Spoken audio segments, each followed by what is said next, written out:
नारायण राधे राधे। श्रीमद् भगवद गीता के चतुर्थ अध्याय के 25वें श्लोक में जो कर्मयोग का सिद्धांत है, इसमें भगवान कहते हैं हम साधना की क्रियायोग की गहराइयों की ओर बढ़ते जा रहे हैं। अपने मन को परमात्मा में लगाने की विधि की चर्चा करते जा रहे हैं। भगवान कहते हैं कि हे अर्जुन, दैवमेवा परे यज्ञं योगिनः पर्युपासते ब्रह्माग्नाव परे यज्ञं यज्ञे नैवोपजुह्वति। कहते हैं उसका अर्थ यह है कि अन्य योगी लोग दैवी भगवदर्पण स्वरूप यज्ञ का ही अनुष्ठान करते हैं और दूसरे योगी लोग ब्रह्म रूप अग्नि में विचार पूर्वक यज्ञ के द्वारा ही जीवात्मा रूप यज्ञ का हवन करते हैं। भाव यह है कि संपूर्ण क्रियाओं तथा पदार्थों को अपना और अपने लिए न मानकर उन्हें केवल भगवान का और भगवान के लिए ही मानना ये दैव यज्ञ अर्थात भगवदार्पण रूप यज्ञ है। भगवान देवों के भी देव हैं, इसलिए सब कुछ उनमें अर्पण कर देने से ही वह दैव यज्ञ कहा गया है। किसी भी क्रिया और पदार्थ में किंचित मात्र भी आसक्ति, ममता और कामना न रखकर उन्हें सर्वथा भगवान का मानना ही दैव यज्ञ का भलीभांति अनुष्ठान करना कहा गया है। ब्रह्माज्ञा व परियज्ञ यज्ञ नैवोपजुह्वति। इसका भाव यह है कि चेतन का जड़ से तादात्म्य होने के कारण ही उसे जीवात्मा कहा गया है। जब चेतना का संबंध जड़ता से हो जाए, जो अस्थिर है, जो नश्वर है, उससे हो जाता है, तब वह जीवात्मा कहा जाता है।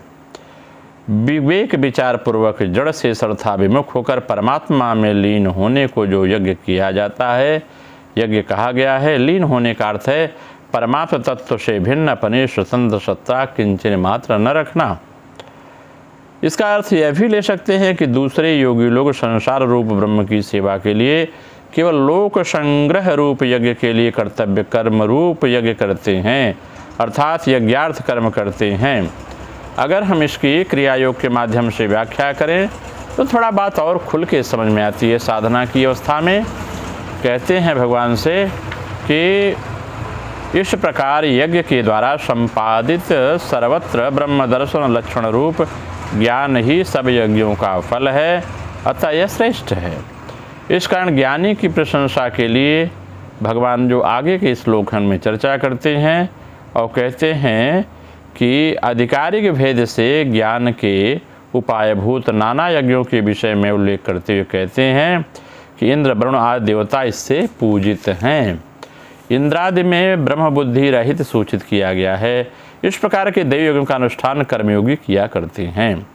दूसरे ज्ञानी योगी जन जो हैं ब्रह्मरूप अग्नि में यज्ञ रूप उपाय द्वारा ब्रह्मार्पणम ब्रह्महविः इत्यादि प्रकार से यज्ञादि सारे कर्मों को ब्रह्म में आहुति देते हैं। सोपाधिक आत्मा को निरुपाधिक परब्रह्म स्वरूप में देखना था, जीवात्मा को परमात्मा में होम करना, लय करना, यही ज्ञान है। जीव भाव को ब्रह्म भाव में, परमात्मा भाव में विलीन कर देना। अब इसका है जैसे कि योगी लोग कूटस्थ दर्शन की साधना करके कूटस्थ ज्योति का, जो आज्ञा चक्र में स्थित ज्योति है, से रीढ़ के पीछे इसका दर्शन करते हैं। इस प्रकार का दर्शन करने के लिए प्रतिदिन क्रियावान होते हैं और रोज क्रिया करते हैं। इसी कारण वे सकाम हैं। कोई कोई योगी तो इस प्रकार साधना करते हैं जिसे देवयज्ञ कहा जाता है। देवयज्ञ में खेचरी साधना की अपेक्षा होती है। इसमें किसी बाहरी द्रव्य की आवश्यकता नहीं होती, केवल प्राण को ब्रह्म ज्योति में हवन करते हैं।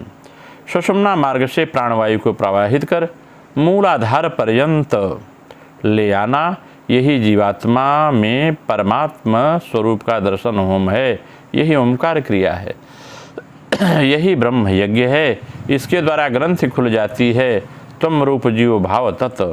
स्वरूप माने ब्रह्म भाव रूप अग्नि में होम हो जाता है, जिसके फलस्वरूप साधक ब्रह्ममय हो जाते हैं।